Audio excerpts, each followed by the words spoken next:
I'm Bishop Joseph Tolton with ICJustice TV.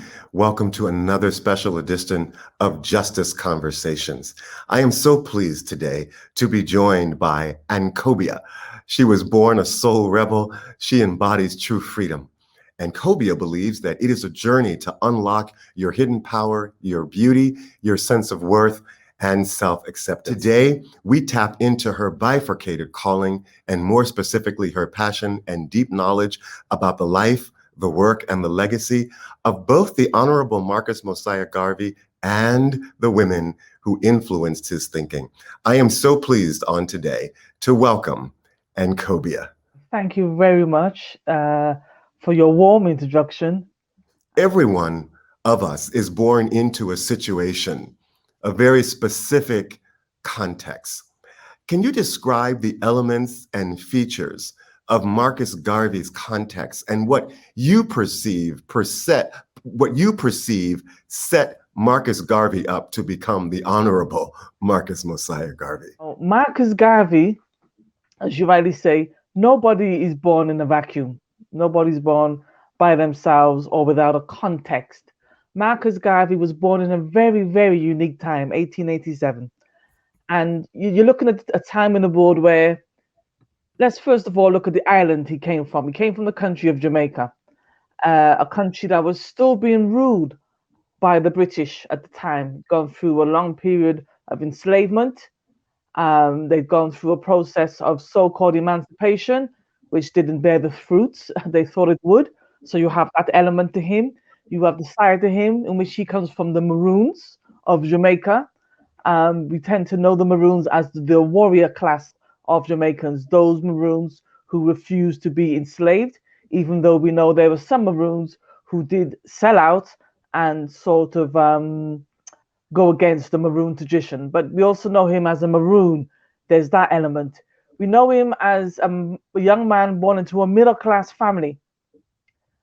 So he had a sense of confidence that the average person around him who perhaps was born into a working class, they may not have had that level of confidence. At a very young age, he was managing men who were old enough to be his fathers, who were old enough to be his uncles. So you also have that element, Marcus Garvey, the businessman, Marcus Garvey, the manager. You also have a young Marcus Garvey who was heavily involved in local politics, who was concerned about equal rights for workers and that everybody was treated fairly. You have that Marcus Garvey. You have Marcus Garvey who grew up with his father was a very strong man. Garvey, spoke about his parents and the impact they had on him, but he also watched his father, a very strong African man, also go through his own struggles. And Garvey sort of put it that, his father sort of squandered the wealth of the family that left Marcus Garvey's mother and sister, poor. It kind of left them poor, and Garvey was then left to sort of provide for them. So you have all of these different elements around Garvey. Also, you have, he's born into a world in which the European powers of the world have decided that they're going to control Africa. And they alone will control Africa rather than the indigenous people or the natural inheritors of those countries. They will control those countries and they will determine the will and destiny of those persons. You have a Garvey who then begins to travel the world and begins to see, hold on, certain conditions around him. Wherever he goes and sees his people, they're always in a second-class situation. Coming from Jamaica, where he's living in a predominantly black country, but he is aware of the racial, the system of racism, white supremacy, because he has white friends, because he's middle class, he has white friends. He experiences at a certain age, the age of 14, for example, when they begin to move away from him, they don't want to associate with him no more, and their parents won't allow them to talk to him. So he has that early experience. Nevertheless, it didn't knock his confidence in himself. You also have in the Caribbean a very strong caste colorist system. Marcus Garvey, being a dark-skinned black African man, would have experienced the prejudice from that arena as well. So those are the circumstances that go into making a Marcus Garvey who he is. But of course, naturally, he would have had a divine given mission. Not all of us answer our calling, even if the circumstances are right. But he was able to hear that voice within himself and rise to the occasion. I personally believe, and obviously I'm biased, that there was a preacher that lived inside of Garvey. Can you tell us a little bit more about the multi-dimensional Garvey, and in particular, Garvey as a man of faith? Marcus Garvey as the spiritual man. In order to understand Marcus Garvey, you have to understand the concept of sovereignty. Without understanding that concept, you're not going to understand Marcus Garvey.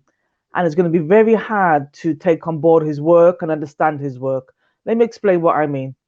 Marcus Garvey was clear. Marcus Garvey was around persons some of our great historians like Edward Wilmot Blyden, and he'd studied the works of our ancestors. He studied ancient African history very seriously and very deeply. So he had a strong, profound sense of who he was. And he understood that as an ancient people, we were the first people on this planet, and we are a sovereign people. All peoples are, but we are a sovereign people. Remember, he's born in a time in the world where he's being told his people are nothing, they're enslaved. He's now come to say, well, look, you're a sovereign man and I'm a sovereign woman. No one has a right to own us or control us. We are made in the divine image of God. However you choose to define God, it just so happens that Garvey chose to see God through the eyes of Ethiopia, a black God.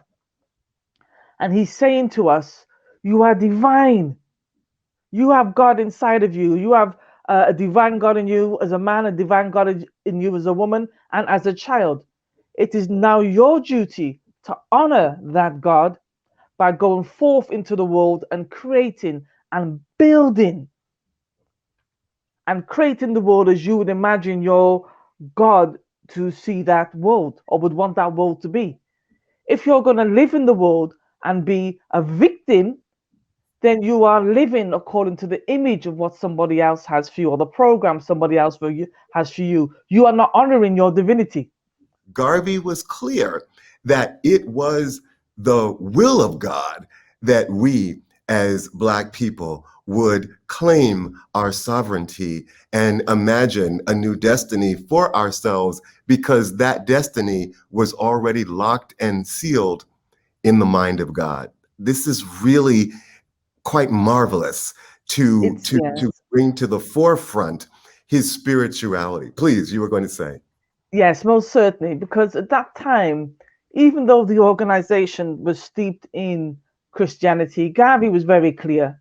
Look, we've been given a Christianity which says the white man is God. This God sent forth a son who's white, who come to save the world. But we've just spent several hundred years in the Caribbean being enslaved by white people. This doesn't quite add up.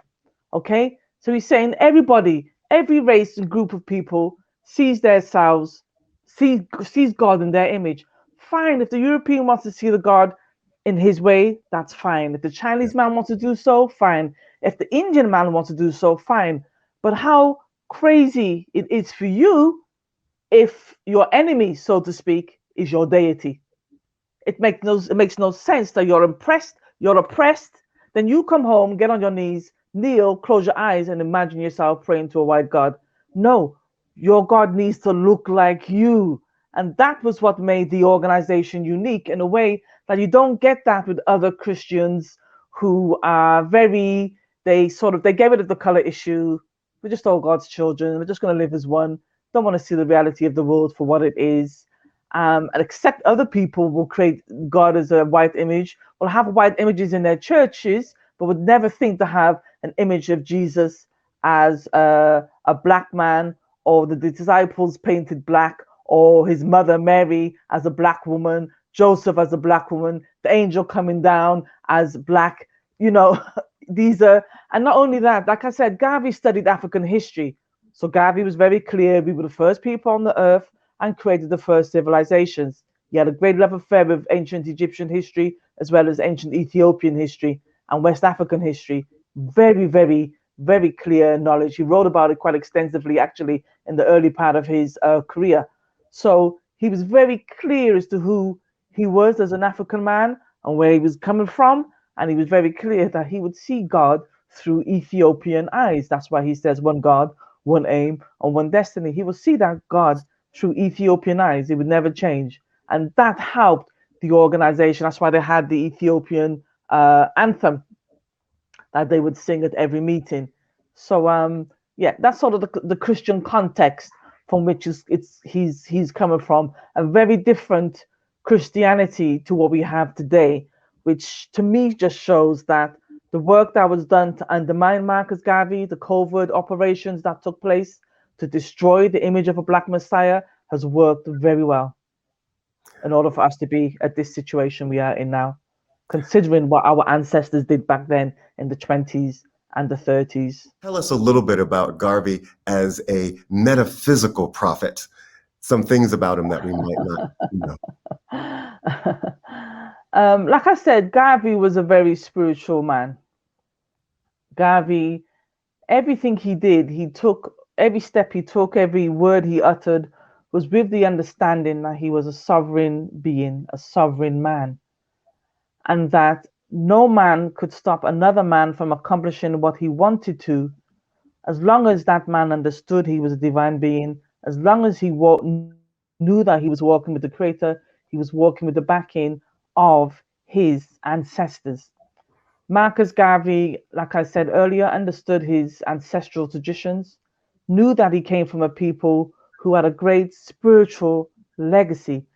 He knew he came from a people who had created a lot of the world's religions. And if we don't understand that aspect of Garvey, you won't understand Garvey at all. If you don't understand that Garvey saw himself in the same way that our ancient Egyptian ancestors saw themselves, divine men and women who came into this world to become self-actualized. So you come into the world with a little g, and by the end of your term, you want to have become a big, would have cultivated that divinity, cultivated God within you. And that is Garvey. That is our understanding, or should be the understanding of Garvey. I think he's been corrupted. I think he's been bastardized. I hope you don't mind me using that word on your show. By or within the Pan-African movement, I think they have failed to fully understand his legacy in spiritual terms. I think they've missed the boat, actually. Not even just failed to understand, they've missed the boat with that one. And they don't put it at the forefront of the movement, that spiritual ascent of man and woman and child. It's not there. And there needs to be more done to focus on the metaphysical nature of Marcus Garvey, to focus on the metaphysical aspects of his message. Like I said, please get the book. We talk about Philosophy and Opinions, Volume 1 and 2. Remember, his wife toned it down a lot, changed some of the wording in it because she wanted his critics to understand him. And so he was, at the time, he was in prison in Atlanta. So she was trying to get people to understand, this is my husband, this is his mission, this is what he's about. But with Volume 3 now, you just get Garvey blatantly. And as a spiritual man, it wasn't just, you know, I'm a divine being, therefore I have the right to live and blah, blah, blah. No, he did works. I went alongside it.